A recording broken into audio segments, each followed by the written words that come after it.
Autolite and its 98,000 dealers bring you Mr. Frank Lovejoy in tonight's presentation of Suspense.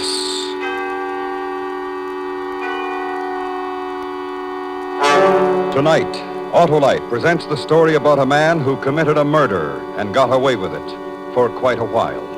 Public Defender, our star, Mr. Frank Lovejoy.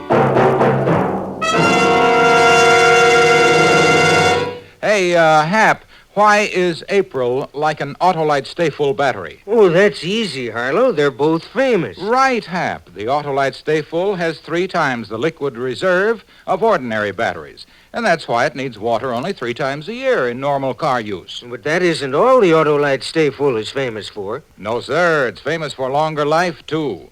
Fiberglass retaining mats surround every positive plate to reduce shedding and flaking and give the Autolite Stay-Full battery longer life, as proved by tests conducted according to accepted life cycle standards. So April's the month, eh, Harlow? Right, the month to visit your Autolite battery dealer, the expert on all makes of batteries. To quickly locate him, phone Western Union by number and ask for Operator 25. I'll gladly tell you the name of your nearest Autolite battery dealer, where you can get an Autolite Stay-Full, the battery that needs water only 3 times a year in normal car use. And remember, from bumper to tail light, you're always right with Autolite. And now, Autolite presents Public Defender, starring Mr. Frank Lovejoy, hoping once again to keep you in suspense.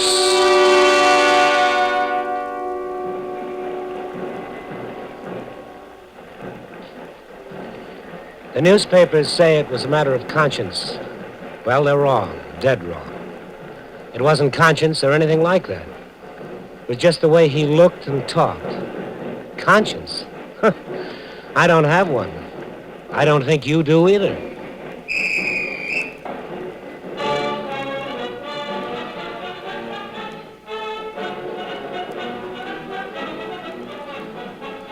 It was a swell morning, and they were having a swell parade. The whole town was out watching it. I was there, too. I didn't want to miss anything. I was standing on the north side of 6th Street off of Curtis, right by the alley. I'd already spotted this lady in the fur coat. She was about 5 feet from me, sort of standing on her toes, trying to look over everybody's head. I looked around to make sure she was alone before I came up in back of her. What? Easy now. Just a minute, that's my purse. You weren't supposed to notice, lady, but now that you have, this is a knife. Now, don't make a move. Don't make one single little move, or I'll shove it right in your back. I said not to move. I put one arm around her and held her up until the drum and bugle corps passed. No one noticed when I let her slip to the ground. Then I just turned around and walked away.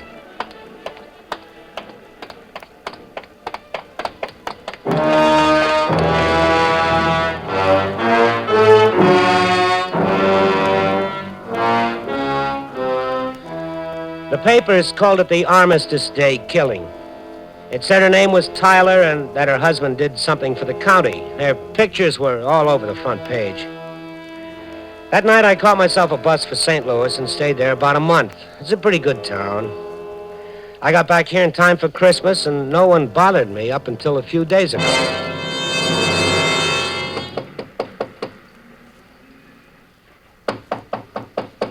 Who is it? It's Mrs. Weaver. Oh. What time is it? 8 o'clock. There are 2 men downstairs who want to talk to you. They're from the police department. Policeman? Yes, policemen. I told them you were sleeping, and could they come back later, or could you call them? They said they wanted to talk to you right now. You in any trouble? I don't know. I hope not. Tell them I'll be right down, Mrs. Weaver. Well, all right, Mr. Penn. They must have made a mistake or something. Oh, yeah, sure.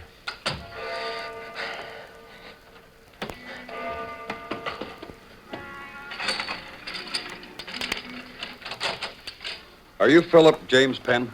Yes. Police. I'm Sergeant Quinn. Sergeant Lacey. Uh-huh. I was just looking around for my robe. I was coming right down. Isn't that a robe over there on the chair? Oh? No, by golly, it is. What's this all about? What do you want to see me for? Oh, just checking a few things, Pen. Sorry to get you up like this. Well, that's okay. I want to get up early today anyhow. I usually sleep on Sundays if I can, but I had some extra work to do today. Oh, where are you working these days, Pen? I'm not working at all. I'm going to school 8 hours a day. Where? Commercial Electrical College. How long have you been doing that? Since last January. I enrolled on the 15th. Why? How do you live? I'd saved a little money. I worked here and there. Where are you from? Milwaukee. How long have you been in town? Better part of a year, I guess. Say, How old are you? 31. Married? No. Ever been in trouble? No, sir. Ever been arrested? No, sir. How about back in Milwaukee? I've never been in any kind of trouble. Never been arrested. No, sir. Do you know Walter Kalaman? Walter Kalaman? Now, that name sounds familiar in a way. I can't place it at the moment, though. Oh, he places you pretty well. Says you worked for him once at his place over on 17th. 17th and Glenarm. Kalaman, huh? I worked for him? 17th? When was this? Can't you remember who you worked for? Well, I told you I haven't worked regular for a long time. I've had lots of jobs here and there around town. You had this one around last Christmas, Pen, from the 18th of December through the 5th of January. Oh, yes, the Ace Haberdashery. Oh, sure. I clerked there. You can't expect me to remember a man's name just like that when it's so far back. Sure, I remember Mr. Kalaman now. What about him? Mr. Kalaman's store was burglarized last night, Pen. Somebody got away with $400 or so. Well, I'll be darned. Mr. Kalaman closed his store at 6 o'clock last night. About 10 o'clock, he was out riding with his wife, and he says he saw you standing in front of the place. Mrs. Kalaman saw you, too. Yeah? How about it, Pen? You're a big, tall fella, fairly easy to pick out. The Kalamans recognized you. Oh, I think they made a mistake, Sergeant. Were you around that store at any time last night? No, sir, I sure wasn't. Not anywhere near it. I was right here in this room in bed last night. Can you prove that? Well, I don't know. I haven't tried. Mr. Kalaman said that you had a key to the store when you worked for him. You still have that key? I gave it back to Mr. Kalaman when he let me go. He says you didn't give it back. Well, then he's mistaken. I gave him back his key. Whoever got in there last night had a key, Pen. How about putting some clothes on and coming downtown with us? Do I have to go? Yeah. Why, I had a lot of things I wanted to do today. I've got some studying I want to finish. Don't you believe me? Let's go, Phil.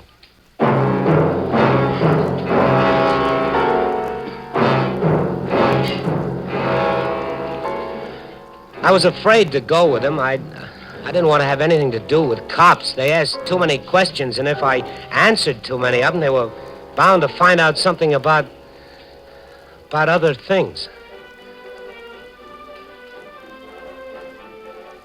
It was a little rougher than I expected when we got downtown. Besides Caliban and his wife, the guy in the filling station across the street identified me. Old Lady Weaver wouldn't back up my story about my being home sleeping.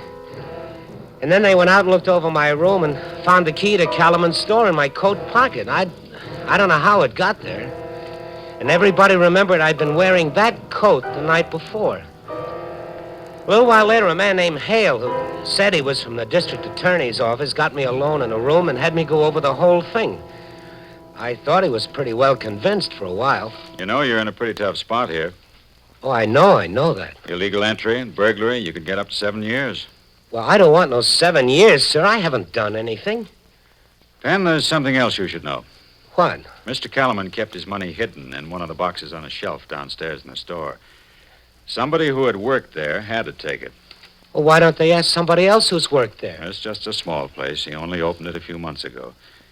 You're the only help he's ever hired. Penn, you're the only one who could possibly have knowledge of where that money was hidden. Penn, do you want to make a statement? No, sir, I didn't take it. I wasn't around that store. Okay, Penn, that's all.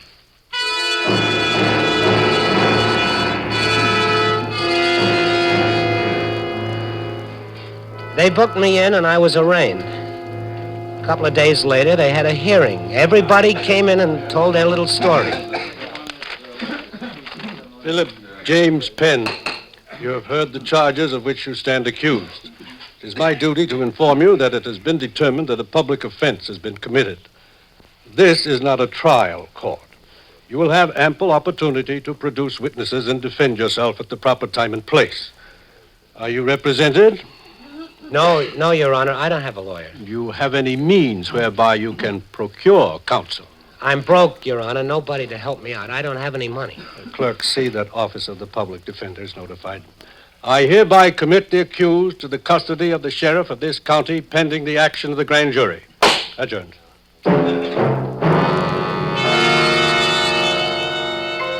Yeah, it was kind of rough out, all right. They had it about all fixed up against me, and I saw myself doing a nice little 7 years for a burglary I hadn't committed. Then this fellow from the public defender's office showed up. When I saw him coming toward my cell with a turnkey, there was something familiar about his face. And yet I didn't know him. Hot today, huh? Sure is, Jim. Yeah. County jail's no place to be on a hot day. Any day, I guess, Jim. Yeah. Now, here we go. Ben, this is Mr. Tyler. He wants to talk to you. Did you say Tyler? Yeah. My mind was going a mile a minute, but I couldn't think of anything to say. So I just stood there and looked at the guy who was going to handle me in court. I recognized him. His picture had been in the paper with a story about her. I'd killed his wife. Hello, Phil. I'm here to help you.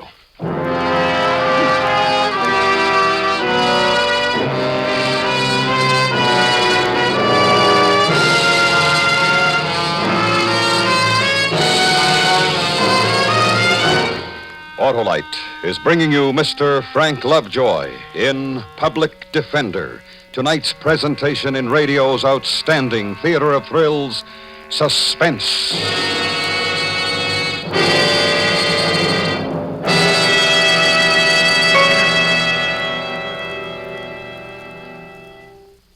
Well, hello. A lot of folks get daylight saving time soon. Well, Hap, it's saving time all the time when you've got an Autolite Stay Full battery in your car. Because with an Autolite Stay Full, you have the power for quick, sure starts every time. Power that really lasts, eh, Harlow? Ah, you know it, Hap. Fiberglass retaining mats protect the power of every positive plate to reduce shedding and flaking and give the Autolite Stay Full longer life, as proved by tests conducted according to accepted life cycle standards. And the Autolite Stay Full hardly ever needs water. Only 3 times a year in normal car use. So, friends, visit your expert Autolite battery dealer. Just phone Western Union by number and ask for Operator 25. Now quickly tell you the location of your nearest Autolite battery dealer. Where you can get an Autolite Stay Full battery. And now, Autolite brings back to our Hollywood soundstage Mr. Frank Lovejoy in Elliot Lewis's production of Public Defender, a tale well calculated to keep you in suspense.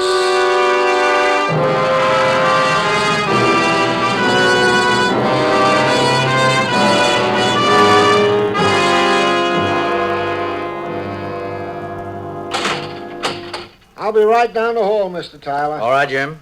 Just call when you need me. Right, Jim. Well, now, as the fellow says, it was a pretty good trip, but now I have to pay for it. Like a smoke? Thanks. No need to look like that. Here you are. Thanks. At your hearing, you told the court that you weren't represented by counsel, Phil. That's why I came here. I'd like to handle your case for you. I don't have any money. If you're in trouble, you have a right to legal counsel whether you have any money or not. We have a law that says that, Phil. You don't have to have any money with me. My fee's on the county. You understand that? I guess I do. Well, good. Sit down, Phil. Sure hot, huh? Yeah. Well, now, how about telling me the whole thing? Didn't you read the charges? Oh, yes, but I want to hear what you have to say about them. Well, how do I know you're not from the district attorney's office here trying to tie me up some way? No, I'm not, Phil. I'm on your side. I'm representing you. Well, you work for the county, same as a district attorney. Well, we work pretty hard keeping people out of jail, too. I'd like you to be very frank with me and tell me everything that happened. Well, nothing happened. All right. Where were you Saturday night, son? Phil, Mrs. Weaver told me that you were out until midnight or better. She heard you come in. Phil, were you around Mr. Callman's store? No. Where were you, son? I just walking and thinking, that's all. Alone? Yeah. Tell me what you were thinking about. Hmm? What was on your mind? Were you worried about something? Oh, no. I just, thinking about a lot of things, what I was going to do. Now, tell me what you mean. Oh, just about finishing my course in electrical work and maybe getting a good job someplace and settling down, getting married. Well, a lot of young fellows go around thinking just about the same things. Ever been married? No. You have a girl? No. Do you go to church? Sometimes, not very often. Why did you tell the officers you were home sleeping, Phil? Well, I was scared, I guess. Oh, what? Are you afraid of policemen, Phil? I guess so. Oh, why, Phil? I don't know. Mm-hmm. Well, now, while you were out walking, did you stop in any place, like for a drink or something? No. Did you see anybody you knew, somebody who might be able to identify you, maybe? No, I just took a good long walk. What time did you leave the boarding house? Well, right after dinner, maybe, 7:30, 7:45. Oh, where'd you go from there? I walked downtown to see if there are any movies I'd like to see. There weren't any, so I just kept walking around town. It was a nice night. Yeah, sure was. You walked till after midnight, huh? Yeah. Phil, you had a key to that store. You knew where Callman hid his money. You were seen in the vicinity of the store the night he was robbed. Now, if you robbed Mr. Callman's store, I'll have to know all about it if I'm going to help you. No, sir, I did not rob that store. Honest, I didn't. All right, son. I'll do my best to help you prove it. I'll do everything I can for you. We'll enter a not guilty plea. You have plenty of cigarettes, eh? Yeah. Mr. Tyler, do I have a chance of getting off? Oh, that depends on how good a defense we put up. Mostly on whether or not we have all the facts. Well, you have no arrest antedating this one. That's in your favor. From all I see now, you're a pretty industrious, ambitious sort of fellow. All these things will come into account when we get into court. We'll find it out together. Now, I have to run along now, but I'll be back tomorrow. Meantime, you just sort of relax and straighten out your thoughts. What do you mean? Oh, a man hardly ever takes a 5-hour walk. Maybe you'll have some things to tell me about when I come again. We interrupt this program. We have interrupted this program to bring you the latest on the prisoner of war exchange in Korea. Here are the latest names of American prisoners just released by the communists. PFC Paul O. Blanton, Route 2, Broadhead, Kentucky. From Philadelphia, Private John M. Jankowitz, Jr., 926 North 6th Street. From Greenville, Tennessee, PFC Walter Mitchell. From Covington, Kentucky, Sergeant Orville R. Mullen. Private G. Moreland, no home address listed. PFC Harry Purvis or Purvis, also no home address listed. Sergeant Willie Patrick, Jr., Sergeant Patrick and the next names coming up are also listed as having no home address as of the moment. Sergeant Willie Patrick, Jr., Sergeant Albert L. Howard. PFC Wilbert M. Waring, W-A-R-R-I-N-G. Sergeant Edward G. Anderson. Private Louis Okerstro, that's spelled O-K-E-R-K-S-T-R-O. Sergeant George W. Gray. PFC Earl N. Wiseman. Sergeant William H. White. Sergeant White is listed as a litter patient. Corporal Pedro A. Herrero. PFC Joe T. Heath, also listed as a litter patient. Those 16 names are the names of American prisoners of war released this evening by the communists in Korea. As later names become available, we will interrupt our scheduled programs to bring them to you. This bulletin has come to you from CBS Radio News. We now resume our scheduled program. The truth. Well, I'm telling you the truth. Where'd you stay in St. Louis? At the Hall Hotel. How much rent you pay? I didn't pay any rent. I stayed there with a friend of mine. Didn't cost me a dime. What's your friend's name? Jack O'Brien. Is he still there now? Why? Well, I want to wire him and verify this. He's in the Army now. What do you figure the trip cost you? Just my bus fare, nothing more, a little spending money. He paid for my meals, too. Saying $100? I had $93 when I left. And when'd you get back? By the middle of December. When'd you leave? Armistice Day. Why'd you take a sudden trip on Armistice Day? Well, I just wanted to go, leave town. Why? I don't know, Mr. Tyler. You don't remember the exact day you got back, but you remember the day you left. Mr. Tyler, I don't go around robbing people. I just don't do it. I didn't take that money from Mr. Calaman's store. I never did any harm to anybody, Mr. Tyler. You believe me, don't you? Yeah, Phil.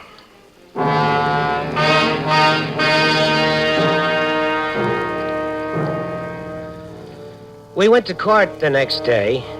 Hale, the district attorney's man, got up and told the jury what he was going to prove, and Mr. Tyler got up and told him how none of it was true. And after that, he asked the judge to keep all of the witnesses out of the room except the one that had something to say. The judge said that was all right. And then the two cops who'd arrested me showed up and told about it, and then Mrs. Weaver came in and told how I hadn't been home. And finally, Hale called Calaman in and spent 15 minutes or so having him say I was around the store the night it was robbed, that I had a key, and that I knew where the money was hidden.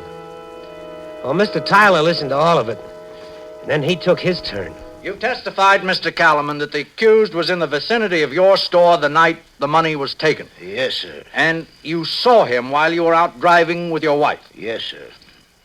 Can you describe the clothing he was wearing at the time? He had on a sport coat and a pair of gray pants and a blue shirt. What color was the sport coat, Mr. Calaman? Tan. Was he wearing a hat? No hat.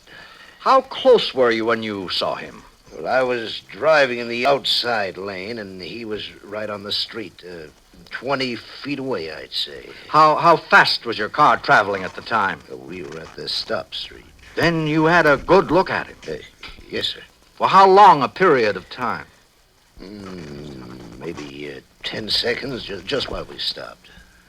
With the court's permission, I'd like to ask the witness to step over in front of the jury. Any objections from the prosecution?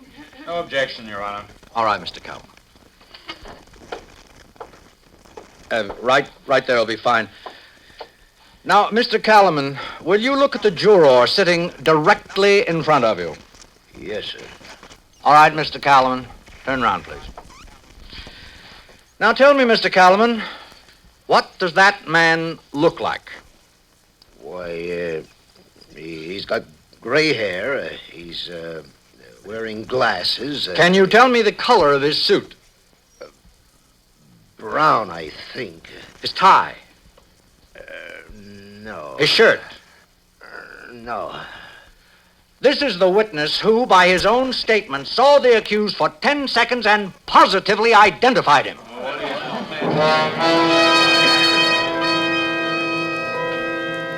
The same thing happened to Calaman's wife and the filling station man. It was all over in less than an hour. The jury went out and came back and said that I wasn't guilty.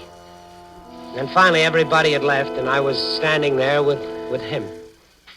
Well, son, how do you feel? Pretty good, Mr. Tyler. I don't know how to thank you. Don't thank me, son. Thank the law that protects you. Well, what are you going to do now? Go back to school, I guess. Let me hear from you now and then. Glad to know how you're getting along. I'll do that, Mr. Tyler. You can go, Phil. Yeah. Well, so long. So long. Phil, Yes, Mr. Tyler? do you, have anything you want to tell me? No, sir. I sort of had the feeling that you, wanted to say something, Phil. Mr. Tyler, I'll say it once more. I didn't rob Kellerman's store. I know that. You're innocent of that charge. Well, what are you getting at? I just wondered if there was anything else you'd like to tell me. Phil? No. You know, a man might do something in his life sometime that no one else will ever know about but him.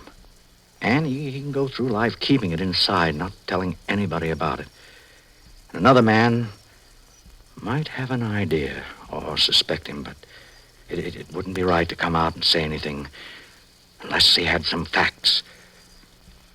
Now, I have an idea of what the man was like who killed my wife. Might be wrong, but I think I know exactly what he was like, Phil. Did you know my wife? Yes, sir. Read about it in the papers that night on the bus? No, sir. Oh. Where'd you get the money to go to St. Louis, Phil? Did you get it from my wife's handbag? I didn't mean to. If I'd known she was your wife, sir, I wish I hadn't killed her, sir. Mr. Tyler, don't look at me like that, Mr. Tyler. Please, sir, don't look at me like that.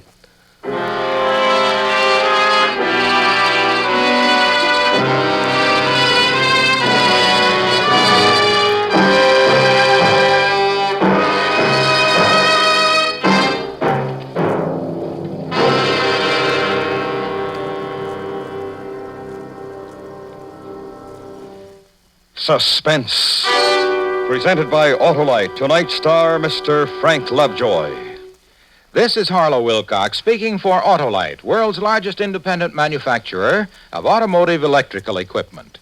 Autolite is proud to serve the greatest names in the industry. They are members of the Autolite family, as well as are the 98,000 Autolite distributors and dealers in the United States and thousands more in Canada and throughout the world. Our family also includes the nearly 30,000 men and women in 28 great Autolite plants from coast to coast and Autolite plants in many foreign countries, as well as the 18,000 people who have invested a portion of their savings in Autolite. Every Autolite product is backed by constant research and precision built to the highest standards of quality and performance. So remember, from bumper to tail light, you're always right with Autolite.